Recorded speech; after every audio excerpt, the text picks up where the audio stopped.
It's time for Lefties Losing It, and another Hollywood actress has decided to show us how daft and out of touch she is. Here is star of Grey's Anatomy, Ellen Pompeo, just being comically clueless and a know-it-all at the same time. It's not a good combo. I think we all need a lot more empathy right now, and so I hope we take that away. I mean, why are old white men the only ones who are allowed to be felons? Right. No one else can stay in this country if they're a felon, but somehow if you're... And he's not even that white. Oh, just a profound point. How proud was she of what she just said? Really?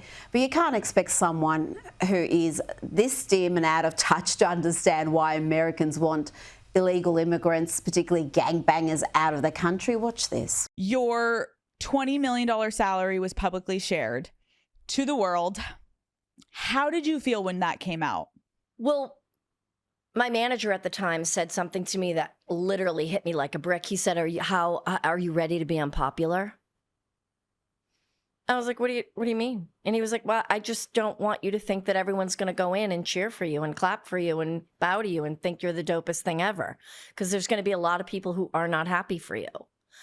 And that had never occurred to me. What? It had never occurred to her that people may be critical, may be unhappy that some second-rate actress is earning $20 million? Let's check in now with some leftist protesters who are asked about their job status. Cue much hysterics and victim playing. I got to ask, it's the middle of the day on Wednesday. Do you have a job? I do. Wednesdays, I have some flexibility, and during the day, I'm able to go do stuff. I got stuff I gotta do. We leave our jobs because tomorrow. Our blood is not more precious than the resident children. That no salary, no slave wage is enough to stop me from actually raising my voice. Now let's have some fun watching Dylan Mulvaney run in heels. Here he is mocking womanhood again. He's notched up more than 1,000 days of mocking womanhood, and he now has a billboard in Times Square. Oh my God, it's day 1096 of being a girl. It's year 3, and that's me on a billboard in Times Square. Ah! I've got 3 Bs, a book, a bath bomb, and a billboard. Oh, wow. Now I think we should hand out some paper doll books to some of these people out in Times Square. Let's go. Now, don't go accusing the Democrats of being in a cult. Not like they'd be mindless sheep regurgitating the same phrase over and over again. The latest talking point is all about this moment. The strength that we have is in this moment. Listen to your constituents.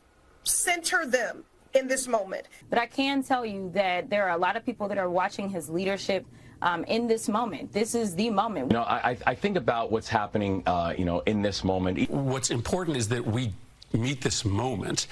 So are these current Democrats the ones to meet the moment? What do you want to see us doing right now in this moment? And which Democrats are actually going to stand up against Elon Musk and Donald Trump in this moment? You know, in this moment, the Democrats' arguments against deportations, against stopping illegal immigration, amount to just one thing: their love of cheap foreign labour. This blue-haired Texan is part of the problem. Who's going to build the Texas detention camps? Who's going to build them? I'll wait. And to another pitifully cheap and nasty attack from New Democrat favourite Jasmine Crockett. Here the privately educated Congresswoman mocks Texas Governor Greg Abbott, who is disabled and in a wheelchair, calling him Governor Hot Wheels. As we in these hot-ass Texas streets, honey, y'all know we got Governor Hot Wheels down there. Come on now. And the only thing hot about him is that he is a hot-ass mess, honey. So yes. Oh, classy work there from the Democrat Congresswoman. Let's bring in journalist and author Batia Ungasagon. Oh my gosh, what can you say about that? How low can they go? It's just so utterly appalling.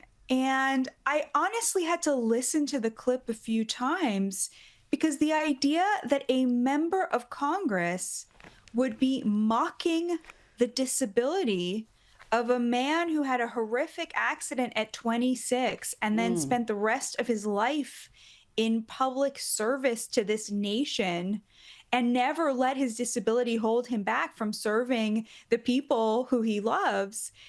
It's so shocking to me.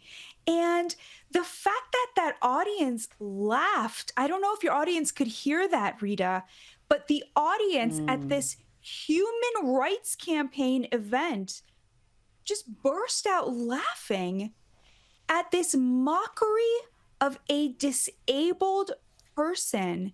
You have to see it to believe it. And I think it really reveals that the Democrats truly check their morals at the door when it comes to anybody who disagrees with them politically.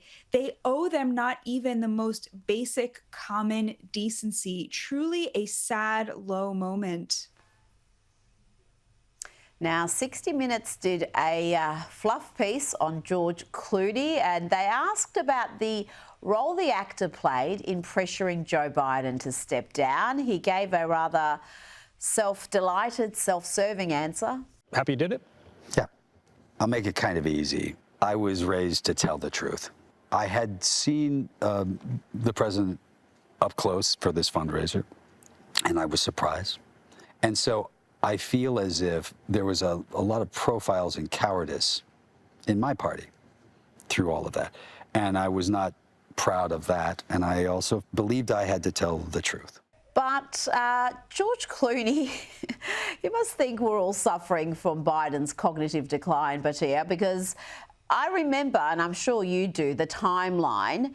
So far from bravely calling out the obvious, George Clooney, in fact, did a massive star-studded fundraiser for Joe Biden. You'll remember that. It featured, among others, Jack Black. A few days ago, my manager called me and said George Clooney and Julia Roberts wanted me to help out the president and speak here tonight. And I said, I am in. When and where? That was the event where President Biden froze and had to be assisted off the stage by Barack Obama. And then the White House lied to all of us, saying that the videos of this were all right-wing disinformation, that we shouldn't be believing our lying eyes. That happened. Then around 2 weeks later was the infamous Biden debate disaster, where he just gave the most incoherent performance yet. And it was some 2 weeks after that, when Biden was steadfastly refusing to step down, that we got that George Clooney op-ed. So this suggestion that he saw Joe Biden up close and decided, I've got to be a brave warrior here and take a stand. Come on, who is he kidding? It's so funny, Rita, because you're exactly right about the timeline. What we just saw was George Clooney acting, lying, pretending that he is some sort of, this beacon of moral courage, when he is the opposite. He is the biggest coward because, as you point out, he saw the decline, but when he had privileged information that he was granted due to the fact that he's a gazillionaire celebrity who has access to the Obamas and to Biden, when he had access to that information about Biden's decline that we, the American people, didn't have because we're not gazillionaires, he kept it to himself. And he was willing to keep that money rolling and to get that person who he thought was senile into the Oval Office again, so long as none of the American people knew that the president was senile. It's so horrifying. And he only spoke up when the American people had a front row seat to the problem themselves at that debate. And his corruption, Clooney and Obama's corruption at hiding the senility of the president, was revealed to everybody. That's when he wrote the op-ed, which, by the way, many people think Obama pushed him to write because Obama was too much of a coward to put his name on it. So these people are the biggest cowards. They are millionaires who have access to power in an unbelievable way, wealth and power, and they were gatekeeping information that the American people desperately needed, so long as they thought they could get away with putting a puppet president back in the Oval Office. Truly, cowardice and corruption rolled into one. Absolutely. And you know what? He probably would have had plenty of access before that star-studded fundraiser where it was obvious to everyone that Biden was in no shape to be president. And they all kept silent. Not only did they say nothing, but they attacked those of us who pointed out the obvious, that there was obviously something wrong with the president. We were accused of disinformation and right-wing conspiracies and altering videos when it was all there. Now, you've done incredible work. You've written extensively about the political realignments that we've seen in the US. You understand them better than most. And that has included an exodus from big blue states like California and New York to the big red states like Texas and Florida. And finally now, Democrats like Bill Maher are understanding what those trends mean, and they're worried about it. California is projected to lose 3 seats, New York 2. Also going to lose a seat, Minnesota, Oregon, Rhode Island, Illinois, all blue states. Who's getting these? Texas, Florida, Idaho, and Utah. I mean, this looks like game over. That's fascinating implications for that. How do you see those trends impacting America's political future? It's funny because when you talk to Republicans who live in those states, they're like, don't come, don't bring your stupid liberal ideas here. So they're a little bit worried about it, I think. But I think this reflects a larger trend in America, which is every single state in the last election moved to the right, even liberal states. So you have people moving out of liberal states to conservative states, literally moving to the right. And then you have just that movement within those states. And in addition to the sort of political realignment we've seen along class lines to where the Democrats are now the party of the rich and the Republicans are the party of the working class, you've seen a realignment of like the cool factor. So it used to be the Democrats were the party of young people, of cool, of hip, of everything that was sort of cutting edge. And the Republicans were the sort of old fuddy-duddies, you know? And now it's the exact opposite. Young people overwhelmingly voted for Donald Trump, especially young men. And the GOP feels edgy. It feels cutting edge, and it feels like the party where cool things are happening and where young people want to be identified. And meanwhile, the Democratic Party is the party of kind of cringe and old people and wealth and the establishment and this kind of staid attachment to failing ideas and failing cities. So, you know, the cultural realignment, I think, is just as significant as the political and the class realignment. Oh, absolutely. And the Democrats have just become the party of victimhood, of miserable women and weak men. And it's like, you're right, it's not a cool group to be a part of. Who would have thought 20, 30 years ago that it would be the right side of politics that would be championing free speech and free expression? No one saw that coming, and an end to wars when you've got the Democrats wanting to fund these forever wars. But Tia, it's always a pleasure. Thank you so much for your time tonight. Now, my next guest has declared that all vegans are idiots. He's comic and author Isaac Butterfield, currently performing at the Comics Lounge in Melbourne for the next few nights before heading to Queensland. He'll be in Queensland and New South Wales in May and June. Get your tickets early. He is popular. Isaac, welcome back to the program. Let's start with your deep disdain for vegans. I don't understand this. I mean, what have they ever done to you? They're just, they're malnourished to begin with. You should have some sympathy. Well, they are the worst people on earth, Rita. I don't know if you know that. It's well documented. But I tell you what, I see these people around. I see them on trams and public transport, particularly here in Melbourne. It's just, you can really we have a disproportionate number in Melbourne, don't we? There is a lot of them, and they're bad people. They're bad people. Okay, why do you say that? Because let me play devil's advocate. They'll say we're making a sacrifice for the good of others, for the good of the planet, perhaps for the good of animals. So why you say they're the worst people? Well, they're very hypocritical. In fact, if you just look at things like crop deaths, when you come to crop deaths, I'm telling you right now, because they only eat veggies, they are responsible for far more animal souls drifting into the afterlife than meat eaters happen to be. Now, you can say that, hey, a lot of those crop deaths are related to the feed for animals that we may eat, but in reality, I don't really have too much of a worry about mice and things like that when they happen to. So I think these guys are they're vitamin B12 has a lot to do with the brain and how the brain develops and how the brain operates, and these guys just happen to be lacking in all of those fields, and it's quite sad. You know, you can get B12 supplements. You can just get the injections over the counter at the chemist. I do that. So I'm not giving health advice here, but perhaps that would help. It sounds like you are. It sounds like you're arguing with me, and I don't appreciate that, Rita. I think we need to go harder at the vegans, and I think we should... How can you spot them? You say you see them around, but they're not advertising their veganism, are they? How can you tell? Usually they look at me with utter disdain and hatred and vitriol. Why? Because you're a white male. No, because masculine. of the 4,000 videos I've made about them on the internet. I am the vegan enemy number one. Don't worry about that. Well, your following is astonishing. I'm just going to tell the audience a little bit about how many followers, subscribers you have. You were one of the very first comics in Australia to really tap into this big demand for content that is unapologetically male, masculine, that speaks to young men in particular. And your following shows that. You've got more than 2.2 million subscribers on YouTube alone. And to give the audience a comparison, that's more than Channel 9 has. It's more than Channel 10, Channel 7.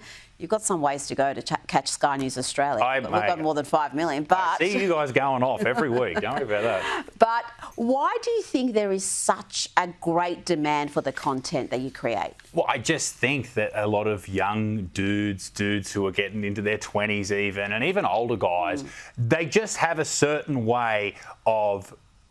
Their humour is a little bit different to what perhaps a lot of people in the wider community are fed. And particularly with the mainstream way that's distributed, whether it be TV or right now the Melbourne Comedy Festival. I see a lot of comedians around that I've seen live and I don't particularly enjoy their humour. And that's not to say they're not great and wonderful for some people, but for me, and I enjoy really hard-hitting, horrible humour, if you will, that's just not going to crack it. And I think that's where people like me come in.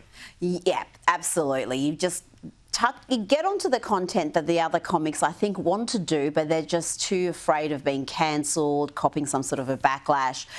And I'm just going to play you a little clip. Let's get political for a second, because Labor's also keen to tap into that social media market that youngsters consume. They're putting out all these videos leading up to the election. One of the most prolific is the Housing Minister, Claire O'Neill. Let's look at this video about avocado toast and housing. Despite what the Conservative media says, this is not the reason that you can't afford a house in Australia. This is the reason. For more than a generation, Australian governments have sat back and done very little about a housing crisis that was building and building. Well, that all changed when the Albanese government was elected in 2022. We're trying to build 1.2 million homes. First of all, I don't know why I was included in that little graphic she popped up, because I've never said anything about avocados and housing. So, Claire, get your stuff together. But I'm critical of these ads. I think they're cringe, lame, they don't do anything. But you're actually in that demographic that she's trying to reach. Is that effective? Is Labor doing social media well? Well, there's a lot of young people that may never own a home, and that's a real shame for them. It's quite before stand-up and before the internet came along and I became a big deal and a celebrity and an amazing human being, the prospect of me owning a home was very slim, and I was lucky enough to get to that point where I was able to do that, several in fact. And now I'm a much better person. But yeah, it is really scary for a lot of young people out there. And I think with the election coming up, this is going to be a massive issue at play for younger people. And I do worry that they look at both parties and they go, well, who's going to help us? Where are we going to get this outrageous cash from that we seem to need to be able to buy a home? So it's tough out there for young folk. But I mean, even when it comes to things like the avocado toast, breakfasts are going up. All right, and it's rough out there. I'm a young father. $30. Oh, you are for kids' meals. It's outrageous. Can you believe what they charge for kids' meals, Rita? Kids' meals. It just goes on the floor. Back in my day, the kids ate for free. That's the way it should be. Beautiful. Isaac Butterfield, thank you so much for your time.